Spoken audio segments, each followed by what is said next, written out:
Hey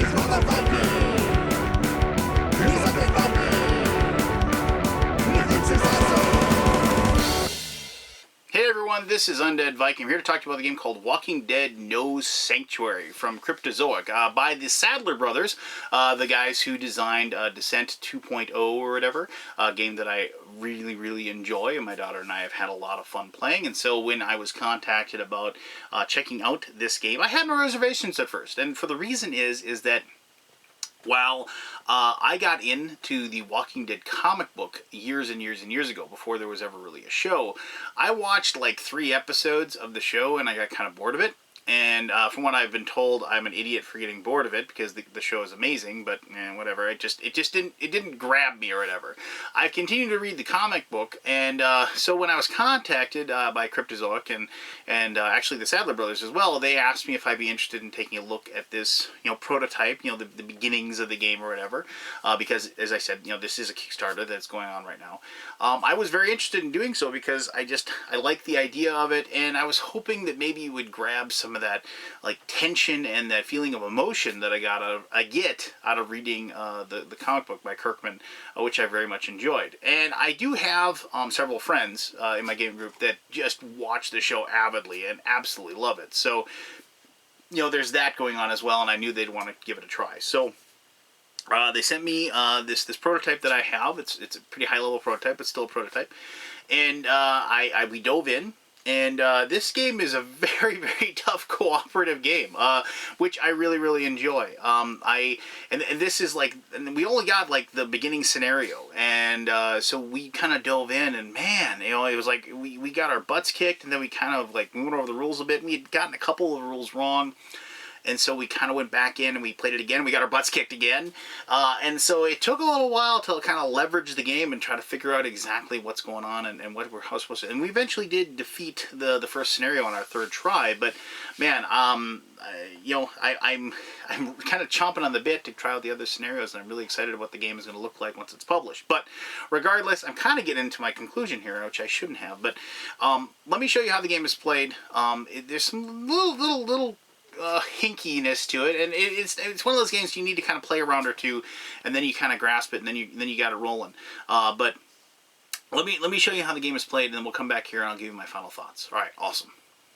This is Walking Dead No Sanctuary, and as you probably guessed, this is a prototype that was sent to me by the fine folks over at Cryptozoic. Now, as I give you the overview of how this game is played, just keep that in mind and know that the final production copy might look slightly different than what you're seeing in front of you.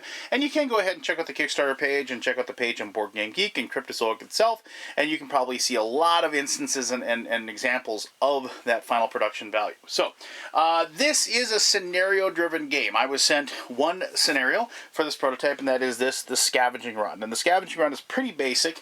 What you're trying to do is, here are the survivors. They need to investigate all of the places, these little houses that have these search cards on them, search those, get rid of those cards, get them off the board, and then escape off one edge of the board. And they don't have to be, everybody doesn't have to stick together.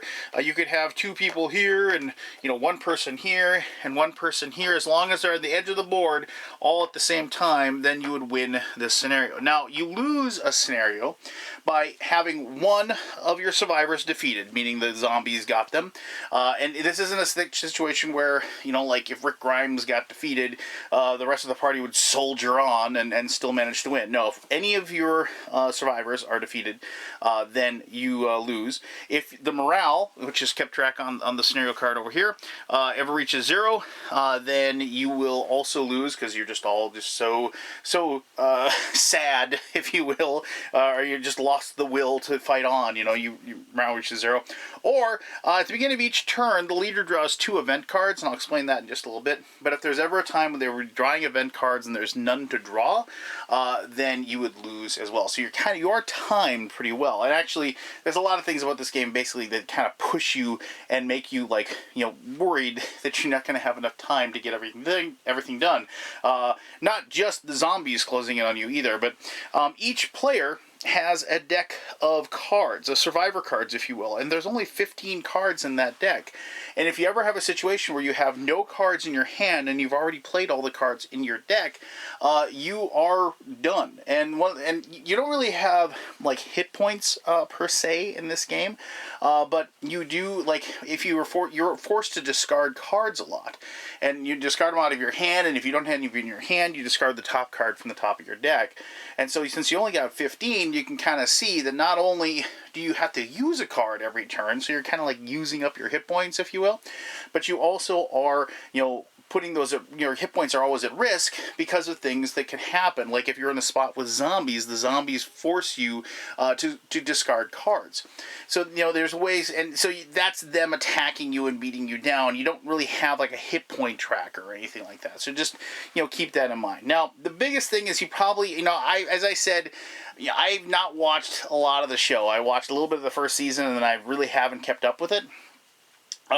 But, the show, as I've been told, is based a lot upon tension and, morality and stress, and it's just, this constant bombardment of worry, and nobody can ever relax, right? And so they're trying to replicate that in this game, and so there's a lot of tension, there's a lot of stress that builds up, and I'm going to kind of touch on how they make that a big part of the game, and that's what they're going for, and they do it quite well, actually. All right, so just before I get too deep into it, I just want a couple quick things. So, like, here's the Scavenging Run scenario sheet. It tells you exactly how to set up. It tells you which which cards to work as far as in the event deck, any special rules or whatever. And then down here, it actually tells you the process in which you're going to be able to defeat the scenario. So you start off, it's a careful sweep, and so like this is the objectives. And then once I get into like actual like what you're going to rule, this will make a little bit more sense. But just keep that in mind. So it's like at least one survivor is outside. Resolve group tension. Whenever you resolve group tension, that's something I'm going to say probably a few times when I'm talking about the game.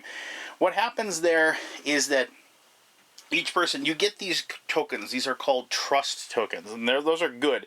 These are absolutely wonderful, and you want to have trust tokens. But whenever you resolve group tension, everybody has to discard, every single player has to discard a trust token. If you can't, nobody discards any trust tokens whatsoever, but then you lose morale. And so you slowly lose morale, and then you're heading towards that zero and towards losing. So group tension, like if it's scenario driven, will happen.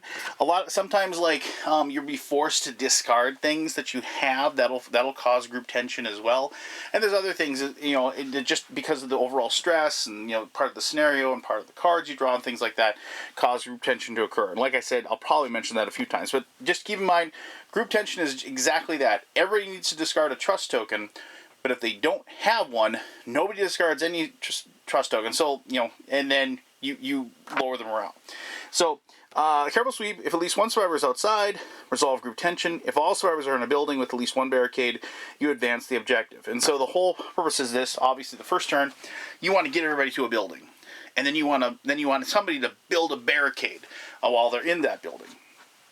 So those are the things that are very important. Then if you get that, you advance to like the sudden downpour, which each survivor outside must exert one. Whenever you hear this thing, the terminology of exert means that like you have to discard one of your cards in your hand. If you don't have any in your hand, you have to discard one from the top of your deck.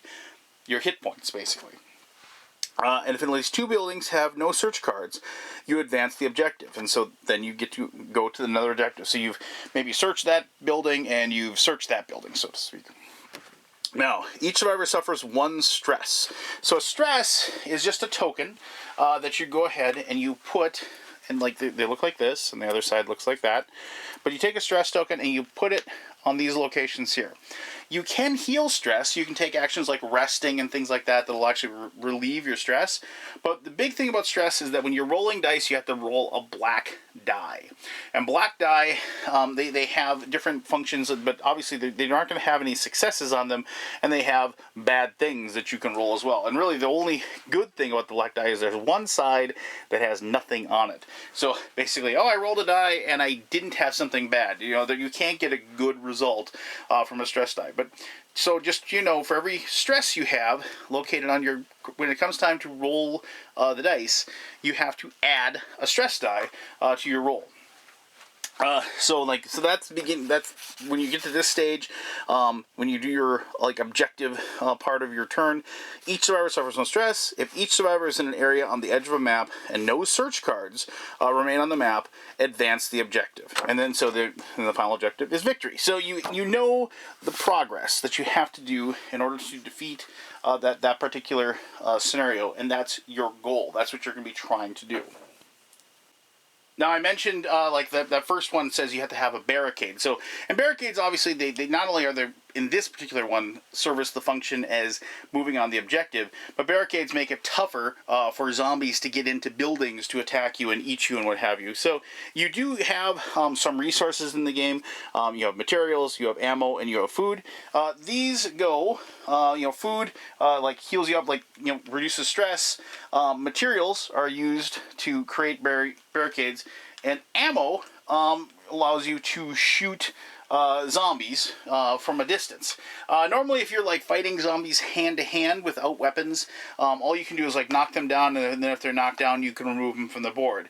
Obviously, guns are able to take them out if you want to use ammo to do so, and some cards allow you to do that well, or some abilities as well that some people have.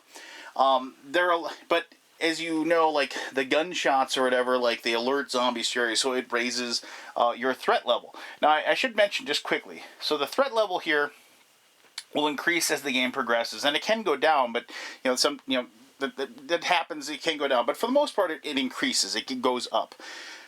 When there comes time to spawn more walkers onto the board, you will look at the threat marker and you will look to see what level they're at on this map. So as it goes up, and whatever is listed there, that's how many walkers, extra zombies will show up and fight. The red ones show that that's a special type of zombie that will show up, but then the yellow is normal. So you can see as they increase, then more and more there's more, and then obviously you get even bigger and badder zombies as the threat level increases. So that is when you increase threat. That's what that does. Now, when a turn begins, each person's going to have 3 of their cards in their hand, and they begin the game with 1 trust token, and you get to earn more as you go. Now, at the beginning of your turn, you draw another card into your hand, and everybody does that, and so you're going to have 4 cards in your hand. And just at the beginning of the survivor's turn, you remember you're always going to be drawing a card. And drawing a card isn't necessarily bad, it's just the discarding the card. Being forced to discard is bad. Let's show you 3 cards out of Rick Grimes' deck here. So you'll notice 3 different colors, and what the big thing, and I'll explain the colors here in just a little bit, but the big thing about these cards is that they will have the different certain abilities that you have. Now, you're going to be using a card at every one of your turns, but you aren't necessarily going to be using the ability that's on the card. And so here you have, it's Cold Python and an attack. You may raise the threat level by 1 to defeat 1 enemy within a range of 2.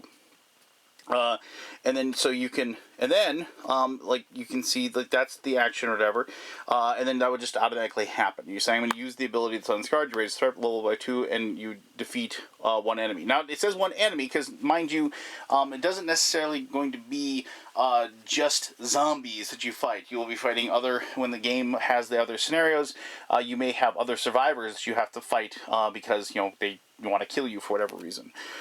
There's a couple on the bottom here. You will see that there's this skull, and that's a fear result. And if you ever have to roll your stress die, and you get a fear result, whatever you chose as your card, you have to resolve that. So during this turn, you must suffer 1 stress to target a figure in a survivor's space. So if a survivor was surrounded by zombies, you wanted to help them out, that's the result of that would be. Now, the success dice, and this is a little confusing, so just bear in mind, they have a few different results. So they have this little check mark, which is a success roll. They have this eyeball, which is a focus roll. Now, I'll talk about that in just a little bit. And they have this. This is an exertion. It's when I saw that, I thought it was a drop of blood, but it's sweat. So you're sweating. It's exertion. All right. So the check marks are easy. So you can see you get successes, and it says if you get a success, you defeat 1 enemy within range 2. Another says, choose 1 survivor in your area to lose 1 stress. So you have these little check marks, and you can spend those to do those. So let's look at another one. like here's one, it's like it is an order, coordinate. Choose another survivor within range 2 to gain one of your ability tokens. Choose one other survivor within range 2 to immediately perform a maneuver. Choose one other survivor within range 2 to immediately perform an action. So, like, this is like kind of a leadership thing, because remember, like, Rick Grimes is the leader, so he's got coordinate 3, so he's got 3 dice for that. And I should also mention that, like, his attack is 2, so if you had done this, you'd have 2 dice to do it. And his interaction, which is, I'm sorry, here's an interact field dressing. He'd only get 1 die to do that. So choose one survivor within range 2 to heal 2.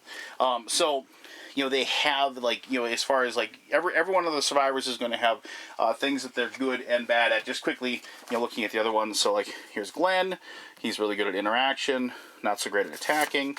Daryl, obviously attacking. I guess he's good at attacking, interaction, and finally, Andrea, just 2 straight across the board. But so you have different things, and I should mention also they have like their own different abilities, special abilities that they have that each one, and which is cool, because even though I don't follow the show, I played this game with people that do, and they were like, yeah, that this makes sense, for these different characters and what they have, the powers or whatever to do.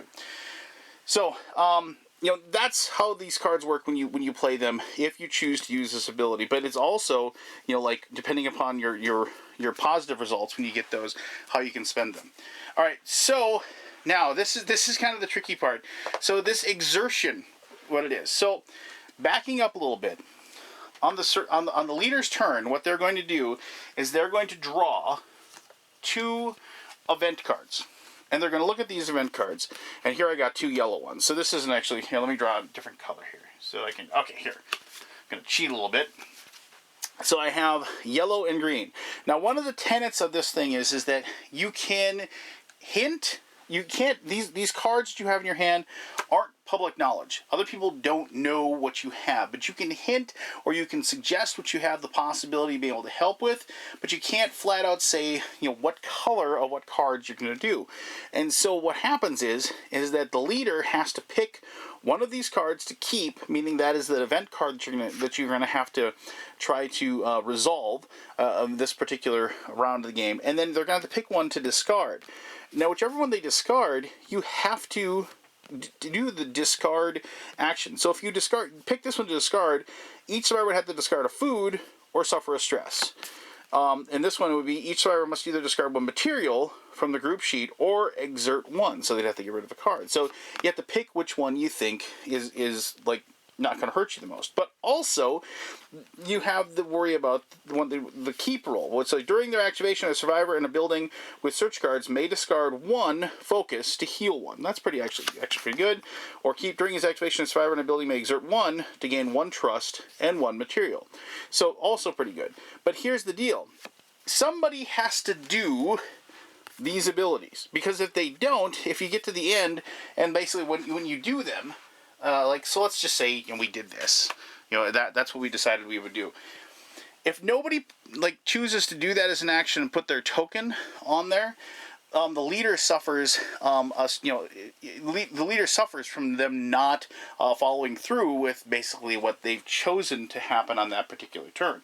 If you get to the end of the survivor's turn and nobody has bothered to do the action that's on the event card, then the leader will suffer a stress for doing so. As an added bonus, if you take the action that's on the event card, anybody who does that will gain a focus token, which they'll be able to put on their character sheet. Now you might be saying, well, what's a focus token good for? Well, if you have focus tokens and you roll a focus on your die roll, you can exchange a focus token to change that focus into a positive success, which is always something good. Also, at the end of your turn, if you rolled any focus signs and you didn't convert them over into a success on your turn, you gain focus tokens for each die that remains. So, if you have no focus tokens and say you get a focus result, you can't do anything with it, you still get a focus token at the end of your turn, so you can use it in a following round. Now, here's the big trick. Okay, so here we go. This is the exertion. This is the one rule that kind of hung me up just a little bit. So, on your turn, after the leader chooses the color of the event, the players then, including the leader, need to basically follow suit with what they're doing. So like, if you played a green card, then players have to play a green card on their card. So basically they're agreeing with what their leader says. Now if the leader decides not to play one, so like you put the green one down because like maybe the yellow card or the red card, whatever the other card had such a horrible like thing, or like just or wouldn't help in some way, or you had to, or maybe like you really needed the keep on that one, or the discard on that one was just so bad it would really damage you. Whatever the reason is, if the leader puts them down, they have to lose a trust token to do so. If they can't do that, then you're going to have group tension. Now, if you put that down and say, Daryl's character comes around and it's their turn, and let me get a non-green card here. Of course, I'm just going to draw all the green cards that they have. So you come around and Daryl just says, I got to play this card, and he plays this card in his turn. The leader is going to suffer a stress because basically the players aren't believing in him. And that's that whole tension once again. So when it comes time for the leader to actually do anything, once again, they're going to have stress on their card, and they're going to have to roll that black die. So, and the leader can't like discuss with the players, does anybody have a green card? Does anybody have a red card in their hand? You can't do that. You just have to pick one and you have to play it, and you have to hope for the best kind of thing. But like I said, players can suggest actions that they want to play. But like as I said, remember the cards are secret. You can't just show the cards to the players. So anyway, so you play that card, and the other people follow suit. But here's the trick. So let's say you play a green card as your action for your turn. Now what this means is that for free, any result of a sweat result that you roll, when you roll your dice, take your action, you can freely, for nothing, change an exertion into a positive success. So what happens is, and if you look at these dice, there are there's the normal success, and the normal success. There's the sweat, and there's the focus, and there's the focus. So what happens is that if you have focus tokens, and if you followed suit, basically you followed the card that was played for the event, you are going to get the successes that you need because of the fact that you can either spend focus tokens, you're either going to roll the successes, or you're going to be able to freely exchange your die roll into success die rolls because of the fact that you follow that. And that's where like the planning really comes into the game, and the game really shines, is trying to follow along with what the leader is saying, this is what we need to do. Now, if you do roll your dice on your turn for your action, and you played a card that didn't match up with the card that was played by the leader for that active turn, and you roll an exertion, you can still make that and turn it into a success, but you have to exert to do so, meaning you have to discard a card to be able to do that. So it's very costly, but if you absolutely positively have to get like a success on your turn, you can go ahead and do it in that process as well. Now remember, if you have any stress at all, when you have to roll a stress dice for each stress token that you have on your turn. So if you had all three of them on there, so like say Rick Grimes was rolling a coordinate, but was actually rolling three. He hadn't had three stress. He'd have to roll all six of these dice on their turn to do that. And you have to resolve any fear results with that. And these little lightning bolts, those are threat dice. And so if any threat result, it makes you increase the threat track as well by that function. So that's where the stress comes in. And like stress, as they say, is a killer. And stress is a killer in Walking Dead as well. Now, on your turn, you don't have to do what's on your card. As I said, there are some basic maneuvers and actions that you can take, and you can take up to one action and up to one maneuver on your turn. You don't have to, but you can do these things. So, like a maneuver, you can move 2 areas or stand up if you are knocked down. You can rest. If there's no enemies in your area, you can just rest and lose 1 stress. And if you can focus, you just gain 1 focus token by just sitting there and focusing on your turn. Your actions can be to grapple, attack, you knock down 1 enemy in your area, and then optional actions, when you roll the dice, you can knock down 1 enemy area and also defeat 1 knockdown enemy area in your turn. Search, which is to interact, you can automatically draw 1 search card from a search deck in your building, and then also like if you get successes, you draw a search card from a search deck in your building or gain a resource of your choice. And then assist, you gain automatic abilities. You gain a trust. You gain, which obviously trust tokens are very good. You choose another survivor to gain 1 focus, and you gain 1 trust. And choose one other survivor within range to lose 1 stress and gain 1 trust. So you have other options as far as what you do. You don't have to do exactly what's on your card in every turn. And so what you're going to do, obviously, is, like, depending on the scenario, like, the players are going to move here. They're going to go and they're going to search through this deck and get these things. So, like, you'd find empty boxes, a hazard, suffer 1 stress, then discard the card. That's not so great. But here's a first aid kit. Discard the card for 1 survivor in your turn and heal 3. That's obviously pretty good. So you have, those things available to you as well. I should probably stand these guys up. And then you're going to progress. And what are we going to do now? What building are we going to head to now? And that sort of thing. And you're going to, like, build a barricade, because remember, the scenario says you need to build a barricade in order to move on to the next part of the phase, that you're trying to defeat. But after everybody's taken their turn, that is when the walkers get to do their thing. So if there's if anybody gets killed, like non-survivor, non-player gets killed, that person becomes a walker. So if there are other enemies that they become a walker. Like after they've been killed, you replace a corpse with a knockdown walker, and then each ready walker will activate. And then what that basically says is that the walkers will move towards the nearest human. If there is if the walkers are like equidistant to different humans, you will draw like a map card, and these map cards are used for lots of different things.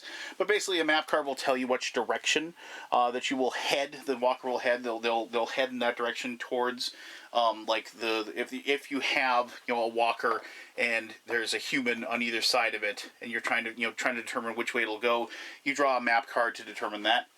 And then, after you've had all the walkers enter in the areas, remember, they don't really attack the survivors. What they're mostly doing is it causes the survivors to discard cards when they're in the same areas as them, basically because they're ripping them apart and going at them. And so it causes them to exert. Like I said, there's not like a hit point track, if you will.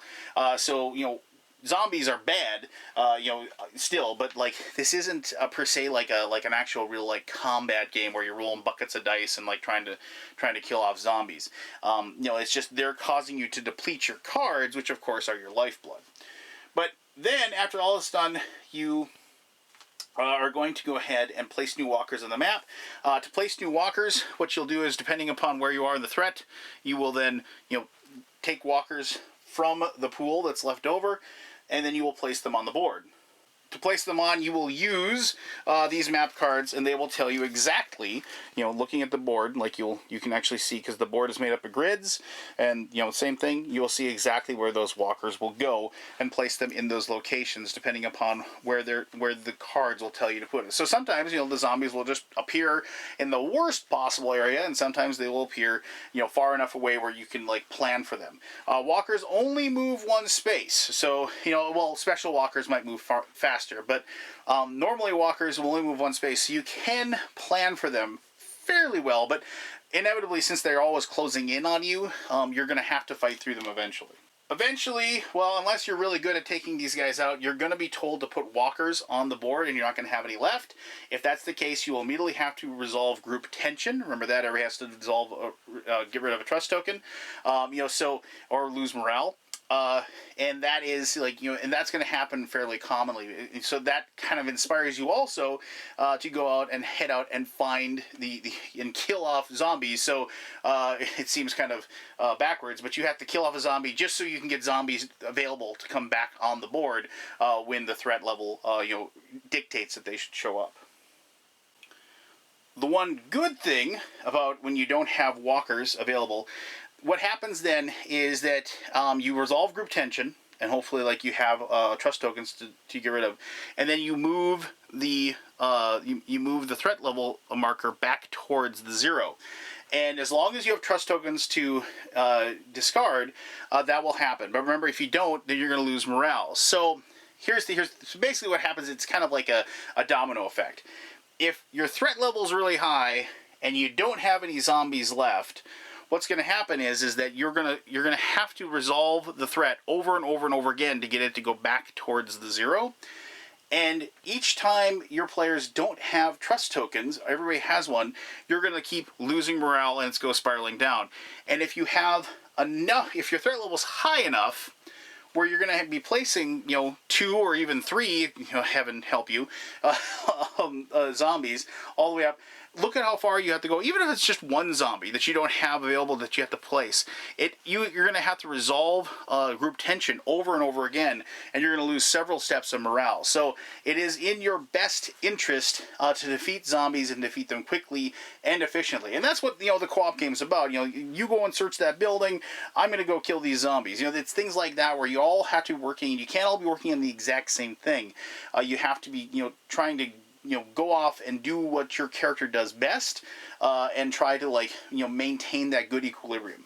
After you've done everything for all the walkers and you've activated every single one, you've adjusted everything, you then go to the objective phase and you check and see how well you're doing there. If you have reached victory on your objectives, obviously the game is over and you've won. If not, you go right back, you start over, you go to the planning stage again where the leader will pick an event, and you'll go through the whole process again, and you'll keep going turn by turn until you either win and you're the heroes, or you lose and you're zombie food. So there you go. That should give you a pretty good idea of how the old Walking Dead No Sanctuary works. It's, like I said, there is lots of times in this game where it just seems like absolutely hopeless. And I think that's what they wanted, because of the fact that the whole Walking Dead universe wants to promote that kind of feeling, that bleak, oh my gosh, there's the world is ending type of situation. And it does convey that feeling very, very well, which is one of the reasons why I really enjoyed this, which sounds kind of backwards, but trust me, I have my reasons, and I'll explain those in my final thoughts. Alright, thanks for sitting through the how-to-play portion of the video. As I kind of alluded to in the introduction and kind of during the gameplay, I have enjoyed this game a great deal. And I've never watched, really all that much of the show, as I said. I watched, 3 episodes, maybe 3.5, which kind of, in my opinion, says a lot. It's kind of like Battlestar Galactica, a show that I've watched the old school one, but this new one with the Cylons and everything like that, haven't watched a minute of the show ever in my entire life. One of my favorite games of all time. So it's one of those crazy things where, it kind of transcends the IP a little bit just because the game itself is so good. That I'm speaking both of Battlestar Galactica, and I'm also speaking very much so about Walking Dead. Now, Walking Dead No Sanctuary. The thing about the game that I found to be awesome is the fact that it really, really was a tough cooperative game. Way too often do I find a cooperative game that just kind of dances around and kind of puts the oven mitts on and, just lightly taps you on the shoulder, and you don't really feel any kind of tension, any bleakness, any my God, there's no way we're going to win this game. You just don't feel that way. Even if you lose, it's just kind of all right, well, I never really felt like I was in a hurry or a rush or anything like that. This game gives me that. It gives me this feeling of my lord, there's no way we're going to pull this off. There's no way we're going to be able to get through all of this. It's he's down to 6 cards in his hand. I've got 3 stress tokens. Our leader has no clue what they're doing as far as picking the card. And that's one of the things too. I love watching the leader agonize over, and I'd hate, and for that matter, I like being the leader and agonizing over the card as well. Trying to decide which one to put down, and as soon as you put it down, everybody's like, thanks a lot, jerk. I can't do anything with that, And so, there's these wonderful moments for player interactivity, and, and just while you're all kind of working together, you have this kind of grudging anger, but respect as well in a weird way, towards somebody having to make that tough decision, which, once again, according to the other players in my group that watch the show, really exemplifies the IP, the whole Walking Dead, mythos or scenario or whatever you want to call it, the plot, that feeling of, desolation, that feeling of, being back against the wall and no matter what you do, it's wrong, that sort of thing. And so like I said, I really, really found myself kind of feeling, that dread, that overarching dread. Even if I had a good turn I just felt like the next turn, the next turn around the corner when we're drawing cards and putting down what happened, it's just it's all gonna go right to hell anyway.